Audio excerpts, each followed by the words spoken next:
میں نے تیزی سے پٹھان پر خنجر سے وار کیا، لیکن گھبراہٹ میں خنجر پٹھان کے بازو میں پیوست ہو گیا۔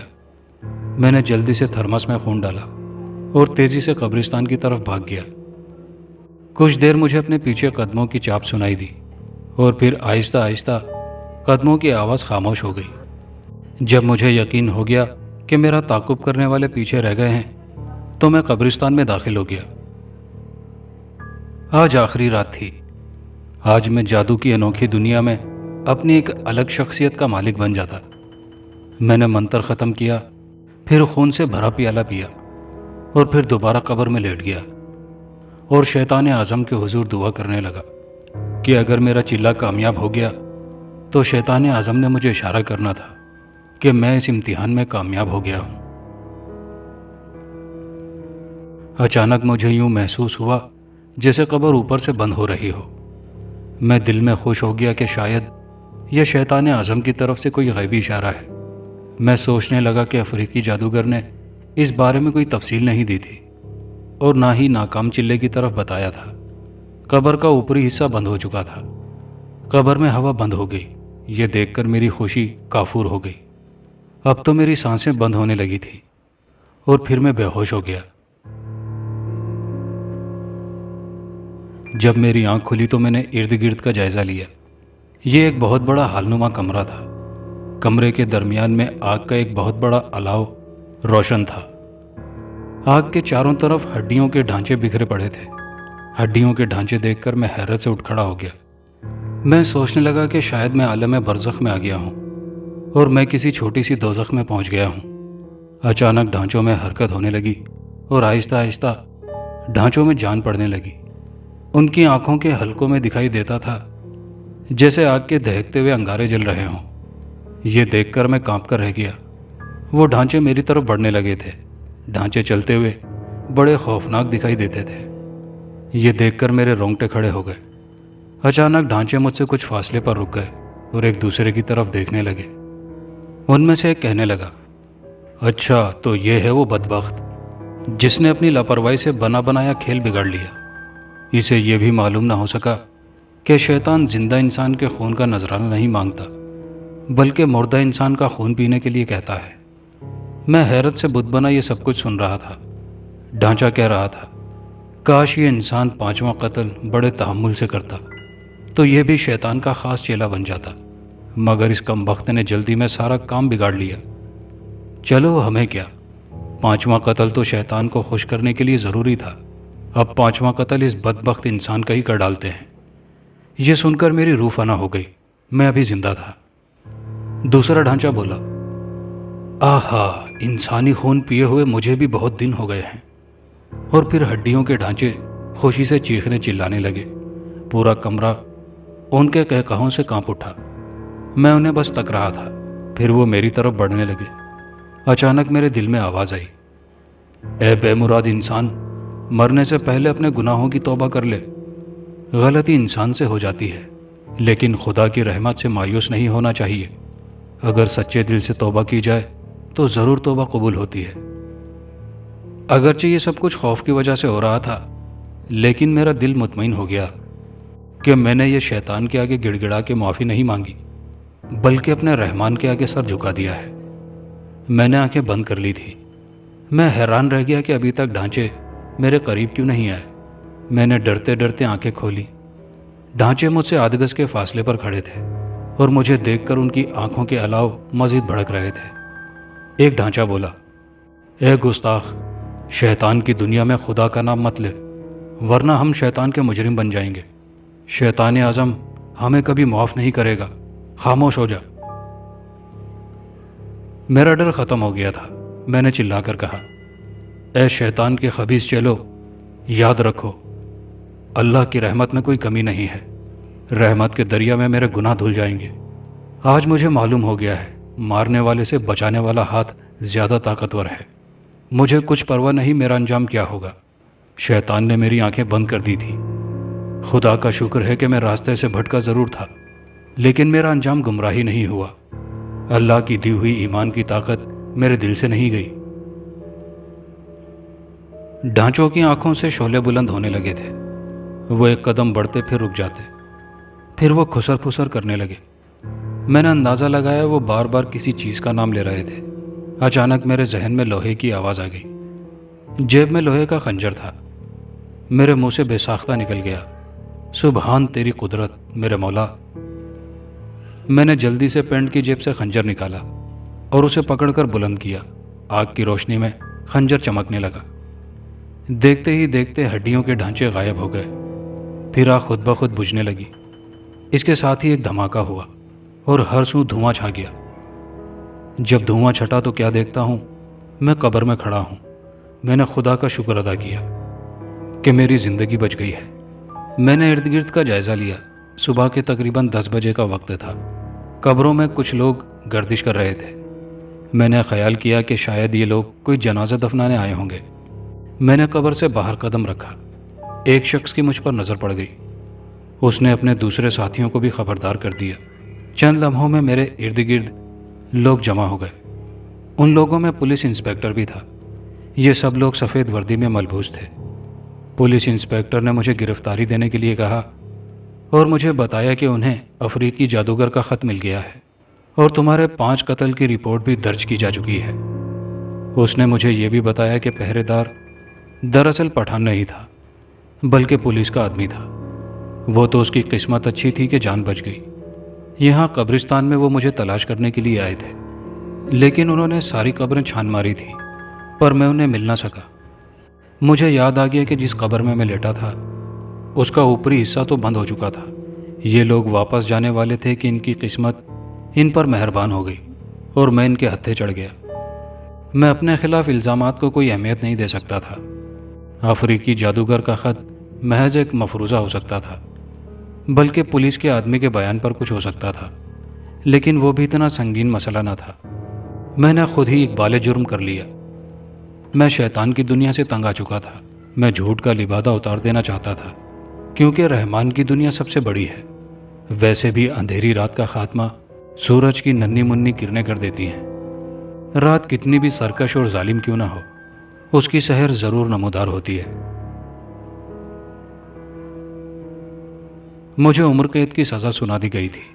ایک تو میں جوان تھا، دوسرا مجھے پاگل قرار دیا گیا تھا۔ میرے والدین تک مکمل تفصیل بھیج دی گئی تھی۔ میں یہ آخری سطور پاگل خانے سے لکھ کر بھیج رہا ہوں۔ اب میں خوش ہوں کہ میں نے گناہوں کی رسی تھام لی تھی، لیکن گناہ کی رسی کو اپنی موت کا پھندا نہیں بننے دیا تھا۔ آخر نیکی کی دنیا بدی کی دنیا پر غالب آ گئی تھی۔